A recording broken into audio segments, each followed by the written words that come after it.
Welcome to The Founder's Mind. This is your host, Adam Muchler. On today's episode, I have Aubrey Blanche, who is the Global Head of Diversity and Belonging at Atlassian. Whether she's advising startups, working her full-time job, or sharing her perspective and learnings across the digital world, Aubrey has emerged as an influential voice on diversity, inclusion, and belonging. Listen in as she shares the perspective she's developed along the way. Hi, Aubrey. Welcome to The Founder's Mind. Good. Yes, I've got to turn off my Stride, Wire, HipChat. Yeah, I don't even that application. I don't even know what half those things are, which is only a little concerning. Well, so Stride is Atlassian's newest product, so it's a communications platform. Launched it in September, and so we're moving it to generally available soon. Ooh. But yeah, I will say, and I realize that I'm sort of like aggressively on brand right now, but I actually love it. Like genuinely. Yeah, just some of the features they built in are just very good for me. I think being sort of a globally distributed workforce gave them some really interesting insight into the kinds of challenges you deal with 24-hour notifications and things like that. But also, so this sounds really weird. I've been playing with this for the last couple of weeks, but we have the ability sort of in Stride to, in like a group chat, you can take something that's been said and turn it into a decision or an action. So when your teammates who sort of missed the whole thread of conversation come back in, actually the decisions and actions get highlighted to them first. So they don't have to go read this crazy transcript in order to figure out what happened while they were out of the office or something.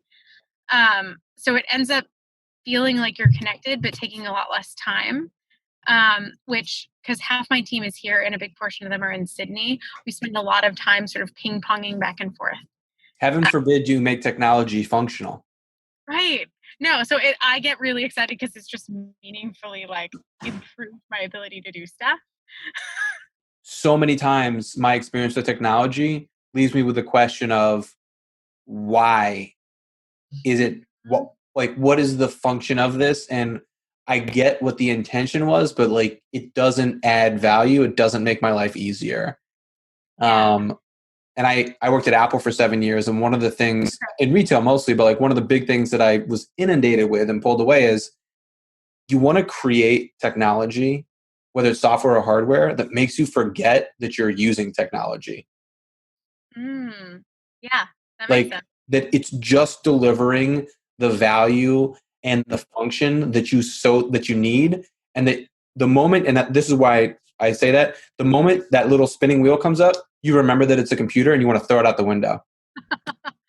Yeah, that's so interesting. So I think we agree, but I tend to come at it from a different perspective. And again, I'm not actually an engineer, but Neither am I, by the way. But my team jokes and they're like, you're the most engineer on our team, because I have this, like, the way that I see everything is in terms of a problem that I'm solving, right? I'm actually Pollyanna, like I'm a crazy optimist, but I really think about what is the problem being solved. Yeah. Right.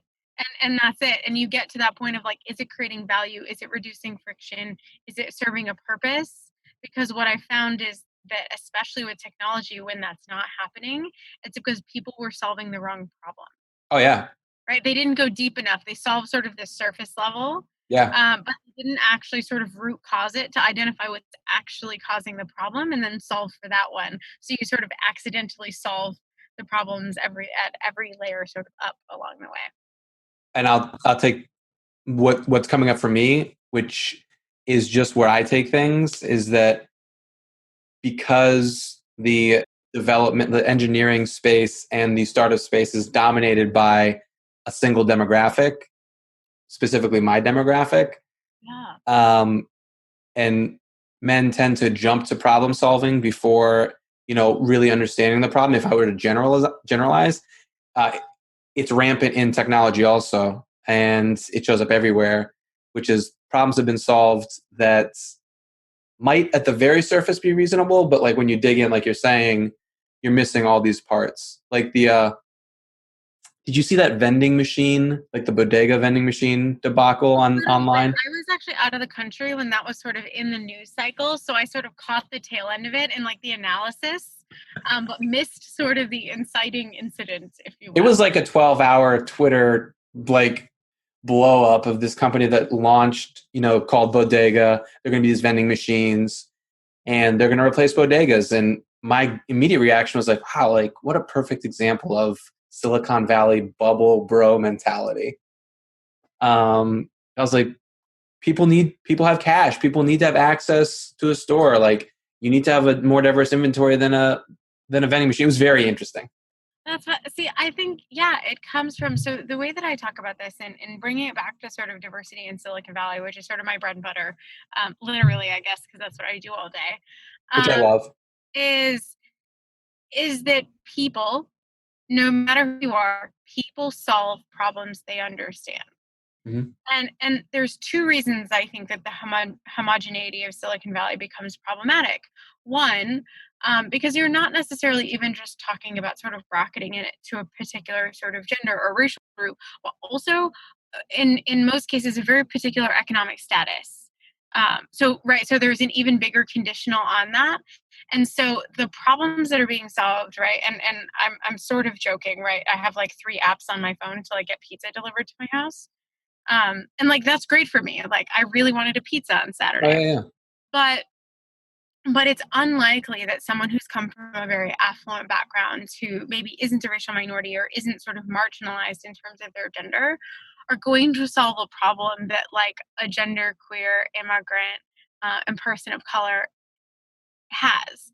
And that's not a criticism of that group. It's just that they, one, may lack awareness that the problem exists, but then also lack the context and the understanding of that problem to build a really great solution. Mm-hmm. And so that's the thing for me is and then there's sort of the second piece, which is that when you get a bunch of those people together, sort of whatever demographic, it doesn't matter. When you have a group of people in a room trying to solve a problem and they're all very demographically similar, they're not going to come up with as many solutions Yeah, as people who have a broader set of life experiences. And so the statistical probability that you land on the best one, if you're dealing with a constrained versus a very open solution set, like is just very different.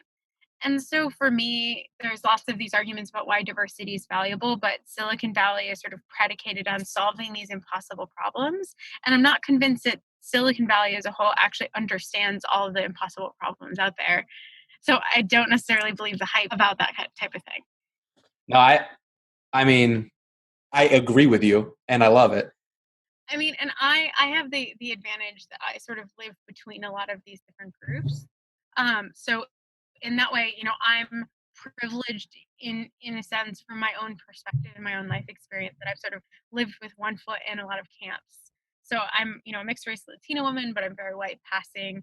I was very lucky to have access to great education.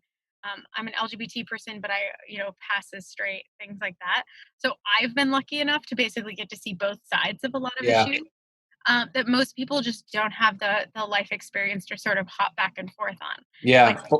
Or the lenses. I mean, it's for me, obviously, white male, and then the part that's not obvious but becomes obvious if you get to know me is I'm straight.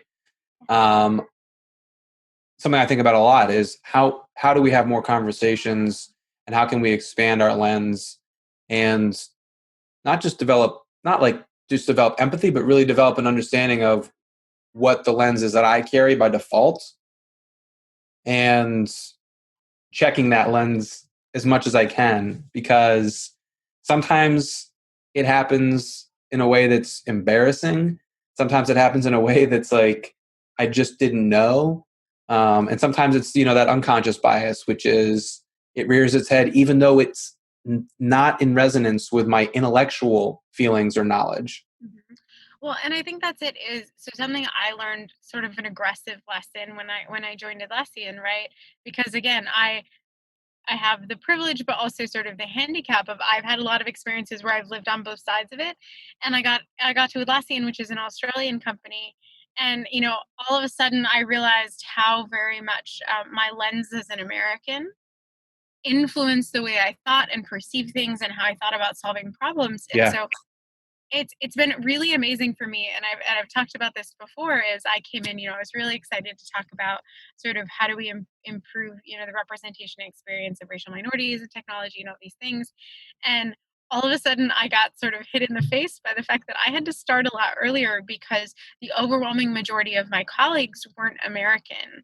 And so they actually didn't even have a reference set for what the racial ontology of the US looked like. Right? Because their racial ontology within their context was very different. Very. And so that for me was just such an incredible learning experience to step back and say, okay, I had some assumptions that I brought into this sort of culture in this workplace in this organization.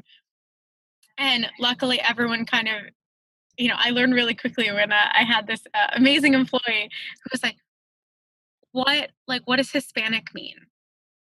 And it was such a great, and it sounds so silly to say it was such a great question, but the person was being so vulnerable and honest and sort of admitting they didn't know. But for me, I actually had to step and go, how would I explain that? Yeah. And so it really pushed me to be a better sort of practitioner and leader. But also I think really good forced humility, right? About the assumptions that we carry with us. And so I really try to give people that knowledge, which is how do you identify like you said, how do you identify the assumptions that you carry in? Because being able to identify them is actually really powerful, right? Because you can get rid of them. It's the hard work of being able to go, what is actually true versus what do I think is true because my experience is n=1. Yeah. No, it's very interesting. And I actually, I lived in Australia for 6 months in high school on an exchange. And so it's saying what does Hispanic mean resonates because I remember being in Australia and saying I was 15, 16. I was like, there are no Mexican restaurants here, but there are a ton of Asian restaurants.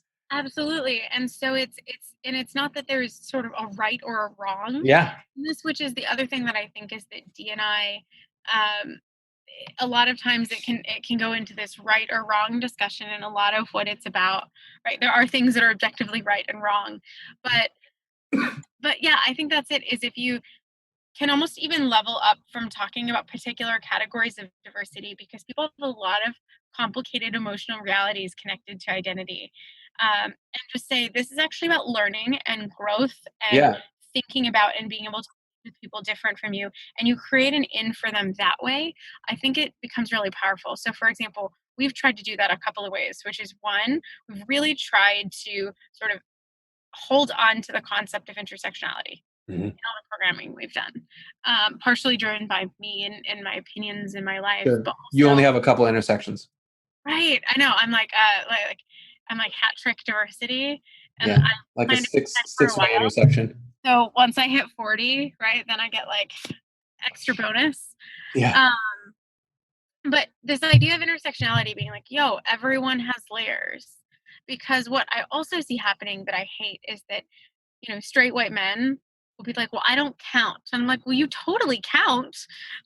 You're a human, so therefore you're valid and you count. Yeah. But that diversity has come to mean these marginalized groups, and that's underrepresentation. It's not diversity, right? Diversity requires everyone to be present. Sorry, that gets at my other pet peeve. And people are like, well, I'm not diverse. And I'm like, you're right. It's a team level construct. You just can't be diverse by yourself by definition. Yeah. You're not insufficient, except in the sense that you're only a single human being. Yeah. But I think that's it, is that there's so many misconceptions, and we can sort of leapfrog over them by touching both on intersectionality and then trying to talk more broadly about what diversity means. So one of the things that we've been doing internally is thinking more about folks with autism, or folks on the autism spectrum. And a very different sort of community of folks have kind of come out of the woodwork and said, I feel seen, or raise their hand. Yeah. And that's really powerful, because now they feel like the diversity and inclusion conversation and initiatives are about them and for them too. And it's really about creating that space where everyone feels like they're seen and heard. Yeah. Right? No, I love it. I mean, it's part of this podcast, part of the Founder's Mind. And one of the things I'm actively working on with my guests, and you and I talked about it a little bit before, is, I want to actively create, and I'm going to use the word that you shared, like a balanced perspective. Mm-hmm. Um, whether it's diverse or inclusive or whatever, it's if I just put something out there in the universe, most likely I'll get a response from very similar people. So what I've been doing is reaching out proactively to people that are different than me in many ways. Yeah. You know, um, and I'm in agreement. The more differences there are between me and someone I'm talking to, I think the more interesting the conversation is going to get. I think the more perspectives will come out, and for listeners, they're going to be introduced to stories that most likely are new, because no listener can be you and I combined. Right. And because we have those differences, that's where a lot of the richness comes from. Absolutely. And that actually gets to sort of, I guess, like my thing at Atlassian, which is this idea of really thinking about diversity at the team level and measuring it that way. And, anyone listening can keep me honest. You can check it out. It's atlassian.com/diversity. But the reason that I'm really passionate about this concept, and you touched on it, is I've actually changed internally. I talk about building balanced teams. Yeah. And the reason for that is because I think everyone can sort of just intuitively resonate with that makes sense. Mm-hmm. Like, yeah, we should have a balanced team, right? We don't want only engineers building software because we Right. have product managers and designers and support. Yeah. But I think the other reason is because everyone resonates with balance, and they're like, I can contribute to the balance. And so we Mm-hmm. get away from this idea of us versus them. Mm-hmm. And it's about what brings more balance to this team. And it also Yeah. gets after this sort of tech myth, or this tech practice, I guess, of pattern matching talent. And so by asking the question, like, who brings balance to this team, Mm-hmm. you're actually selecting for something that isn't present already. Yeah. And maybe that is sort of demographic diversity. Certainly we Mm-hmm. prioritize, especially for our leadership, making sure that we always say interviewing a balanced set of candidates. Mm-hmm. But thinking about what balance means in terms of the role. So um, trying to say, what perspectives or skills does this team lack currently? Yeah. How can we try, as we're hiring in this role, to bring in someone who will amplify their teammates and sort of help the team reach its potential by bringing in something unique? Yeah. My team doesn't need another me. No, I think it's a great perspective. And I think my sense is that we agree on a lot of things in this Yeah. space. So we can, we can fan each other's perspectives for an hour if we wanted. But on this area specifically, I really appreciate your perspective, because I think it's something that, we need to talk more about, as a society, and I think that certain groups, maybe it's my demographic, need to talk even more about it, because we need to explore it for ourselves. Yeah. And I agree with the balance, and also that, every person, including straight white men, and, we all have needs, right? Totally. But there is an element of, who's the controlling party, and what Mm-hmm. is your responsibility as the dominant, decision maker in making change, and in supporting change, and in sort of raising the bar. And that's kind of what I look at, is how do we invite more people to that conversation? Boards of directors, executives, like this stat about, I think by the end of the year, there's going to be 3 Black CEOs in the Fortune 500, like 500, meaning 500 companies, which, and, a lot of people know, but that's what that means. 3 out of 500 isn't really a representative sample of society. No. I mean, and we just got our first Latina CEO, Fortune 500 this year. Yeah. Like, first. Yeah. Ever. And I have a really interesting relation to that, only because from like, I look at sort of, most powerful women in these lists of these women who are killing in business, and I sort of look like them, right? Mm-hmm. I've got green eyes. But for me, it's still, I feel a gap. And so I can only take my sort of little experience of a little bit of a lack of identifying with those individuals, who are amazingly, successful, which is awesome. But imagine how someone who is even further disconnected from Yeah. that reality must feel. And I really appreciate the point that you brought up about sort of those of us who are in positions of advantage. And that's something I talk about. I know some people bristle at the concept of privilege. So I'm like, I'm rebranding it. No, I like But it. Positions of advantage. I like that. right. Because again, trying to use really plain language with people, because you're like, oh, well, yeah, like men are more likely to get promoted and hired and all of these things. So that's kind of an advantage, right? And people will be like, well, yeah. I'm like, cool. So we already agree with each other, but we've gotten rid of sort of the emotional baggage Yeah. with some terminology so that we can really meet each other in a good place. But I think of that for myself too. I mean, even the way that I came into DNI. So I just kind of looked around and I was like, oh, this is not very representative. You know, the industry is going to Yeah. Yeah. meetups, people, and all of that. And when I started asking why, I just wasn't satisfied with the answers. Yeah. Right? Like tech is a meritocracy. Like objectively, no, it's not. But for me, as someone who, like I said, has these benefits of passing in a lot of ways, I've been very lucky to have a great set of educational and professional opportunities. Part of the reason that I work in DNI is because I have, access that a lot of my community or other marginalized communities wouldn't have. And so my position of advantage, I think, gives me the responsibility of being that advocate for my community, where a lot of my community members, a lot of fellow Latinx Mhm. people wouldn't necessarily have the ability to do in the same way. You mentioned earlier that I forget the modifier you used, but you said, essentially that you're a very positive person. I forget what you Oh, said. I'm like Pollyanna. Yeah, Like, Pollyanna, right, right. I'm what I call myself a serial optimist, um, which I think gets me through sort of the ambiguity of being your own boss and doing your Mhm. own work and pushing into new adventures. Um, but I'm wondering, so as I'm listening to you, and I'm wondering, any advice for people that aren't familiar with feeling any difference? Like, so obviously, from my perspective, there are things that I'm learning and trying to teach myself. What's a great way to enter into a conversation or exploring differences if you're trying to educate yourself? So I'm a huge fan of Twitter for this, which is the big tip. Everyone thinks this is funny, but the reason I really like Twitter is because it gives you access to people that you don't have access to in real life. So I really tell everyone to go and try to find underrepresented people in the field that you're already interested in. Mm-hmm. So right, if you're in AI, you can literally go on the Google machine and hit Black women in AI, and people have compiled these lists. And I think that there is a real value in just trying to give yourself access to people's perspectives who you don't naturally have. Mm-hmm.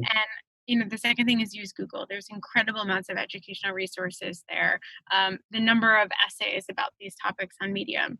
But the Twitter thing is interesting to me because you're looking for people who are talking about topics you already care about. But you might be surprised at what they're saying about it, right, from their very different lived experience. And it has this sort of twofold value, I think. One, which is you're just learning about a topic you care about. But two, what we know is that bias and sort of that discomfort with dealing with difference tends to go away when we can connect with the human side of people. And so that's one of the reasons I really like Twitter for connection, is because I can, watch someone how they're communicating what they're saying, and I'm going to learn about their expertise, but they're also just going to become a little more human Yeah. uh, to me. And if you can sort of just get to the point where you naturally are able to get past sort of those signifiers that we tend to see, or you just have different mental maps of those people than maybe the media or your lived experience is giving you, that's incredibly powerful, because those communities will talk about, how not to approach people, Yeah. Like right? I was, I forget who it was on Twitter, but there was a there was an interview, and this guy who's black and he's in tech basically just answered a question where he's like, I really don't want people asking me about like X, and I know that they're just asking me because I'm black and I'm in tech. He's like, not interested. And I loved it because I'm sure that I've done that unconsciously.